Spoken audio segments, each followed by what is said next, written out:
जाई जवानी फिर न आई या घी बोली दा के केतनो खाई। बोले लालू बाबूजी कि खेसारी अपना माँ बाप के ना पूछलन, अपना माँ बाप से प्यारे ना करेला।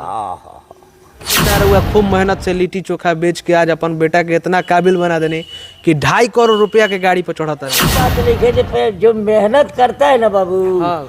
उसको धरती पर कुछ घाटता नहीं है, समझे। तो हम संघर्ष बहुत ज्यादा कैले हैं, बहुत मेहनत कैले मैंने पैसे कमाए खाती। दिल्ली तो बाद में गई, कलकत्ता 5 साल, सिलीगुड़ी 5 साल, कलकत्तो रहल बने 5 साल लीलुआ में रहल बनी बाबू।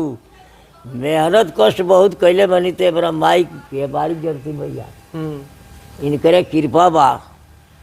चोरी नहीं की कैले, केहू के फंसौले नहीं की, केहू से झूठ नहीं की बोलले, केहू के लेके डुबौले खर्चा खैले नहीं की, इन्हें के झगड़ा होने बझौले नहीं की। इतना से साफ बनी, कपड़वा तनी मैल हो जाला, बाकी आत्मा जौन बा बेटा मैल ना होखे। बिल्कुल। हाँ, खुला कैले जी माई, दूध के दूध है, पानी के पानी, विचार तू करे वाली बाड़ी महारानी। नमस्कार दोस्तों, मैं हूं प्रभाकर मिश्रा और अभी अपने गार्जियन के साथ बैठे हुए हैं, क्योंकि ये हमारे बड़े भाई खेसारी लाल यादव जी के पिताजी हैं, तो हमारे भी चाचा जी हुए। सबसे पहले चाचा रुआ के प्रणाम। कैसन बानी, स्वास्थ्य सब ठीक बा? खुश रहो, स्वास्थ्य तो ठीक है बा।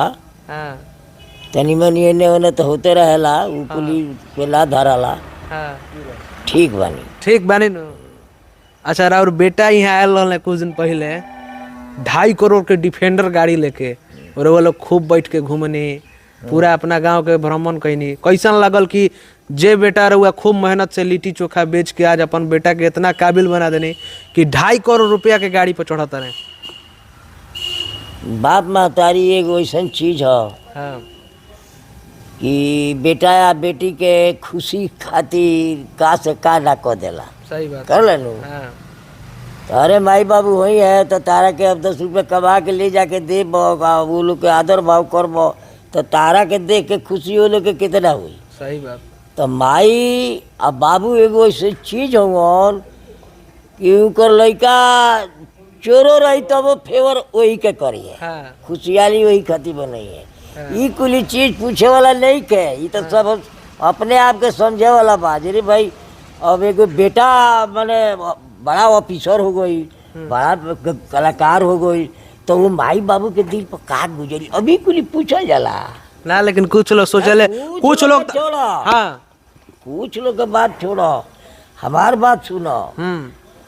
कि माँ बाप के बहुत पहले ना होला तो भाड़ा ले भखाला जेगो बेटा हो खो। हाँ। बेटा होइयो जाला तो लोग का अरमान रहला जे बेटा के बढ़िया से राखी, बढ़िया से पढ़ाई लिखाई, बबुआ के ही कपड़ा अच्छा लगता, वो कपड़ा अच्छा लगता। अपना अपना माई या बाबू के ख्वाहिश होला, बेटा के ही किले, वो पुपू ही किले, वो पिपीड़ी किले, होला लू। बिल्कुल बिल्कुल। तो बेटा जब आगे बढ़ी, अब बेटा के खुशी खाती और माई बाबू से पूछे के नहीं के कि ये कितना प्यार बा, कितना प्यार बा। कितना प्यार बा। कुछ लोग बोले लालू बाबूजी कि खेसारी अपना माँ बाप के ना पूछलन, अपना माँ बाप से प्यारे ना करेला। वो लोग के बात नहीं के का कहता, अब कहला के पीछे चलब तो बहुत चीज लोग कहेला। बाकी वो बढ़िया आदमी जो होई वो ऐसे कुल नानू बतियाई।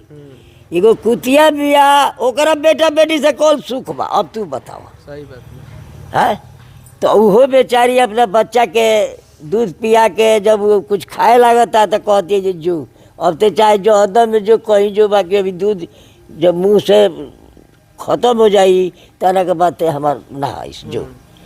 तो आदमी एगो बड़ी भाग से हमनी के मानुष के तन मिलल बा, ई तन फिर मिले के बा।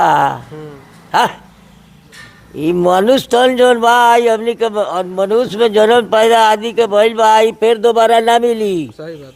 जाई जवानी फिर न आई या घी बोली दा के केतनो खाई। सही बात। तो जवानी चल जाई, ओकरा बाद बूढ़ो पे चल जाई, कहानी खत्म हो जाई। हाँ।